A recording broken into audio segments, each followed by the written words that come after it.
Imagine a world where the US, China, and Russia all fall. No global peacekeepers, no military giants, no dollar dominance. Just a broken world racing to rebuild a new order. What would life look like if every superpower collapsed? By 2100?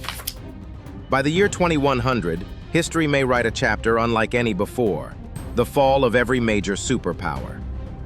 The United States, once the global police, paralyzed by internal collapse.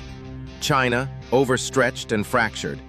Russia, consumed by rebellion and lost territories. What caused this global downfall?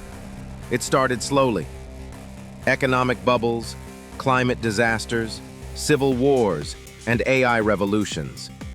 For the US, it was decades of polarization, racial tension, and economic decay. A final financial crash in 2058 wiped out trillions. The dollar lost its dominance, and states like California and Texas sought independence. By 2070, the US was no longer a single nation. China's rise had been meteoric but not permanent. Water shortages, a collapsing housing market, and resistance from autonomous regions like Xinjiang and Hong Kong cracked its foundation. The Communist Party lost control when hyper-surveillance sparked nationwide uprisings in 2082. China fell into civil conflict. Russia's fall came even sooner. Following energy resource depletion, sanctions, and military overreach, ethnic revolts surged. By 2065, Siberia broke off, aligning with Chinese and Arctic interests. The Kremlin's grip was gone. Now imagine a world with no superpower. NATO disbanded. The UN reduced to a symbolic relic. New microstates emerged, some governed by AI, others ruled by tribalism or corporations. Africa became a new frontier of innovation, led by Pan-African AI alliances. South American nations united under eco-socialist flags, rejecting the old capitalist order. India maintained its unity and evolved into a spiritual, technocratic hybrid, balancing philosophy and science.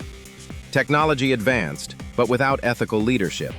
AI systems created self-replicating economies, while underground groups weaponized biotech and brain interface devices.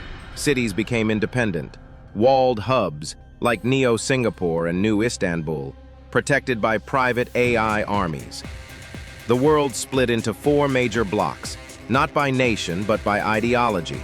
AI-led technocracies, neo-tribal survivalist regions, corporate city-states, spiritual ethical zones. Without superpowers to enforce global norms, chaos wasn't instant, but slow and creeping. The idea of a world war faded. Instead came silent wars, cyber attacks, AI coups, and ideological infiltration. Children in 2100 don't pledge allegiance to a flag. They're loyal to code, community, or consciousness. The old world order didn't just end, it transformed into something post-human. So the question is no longer, what happens when one empire falls? It's, what happens when they all do?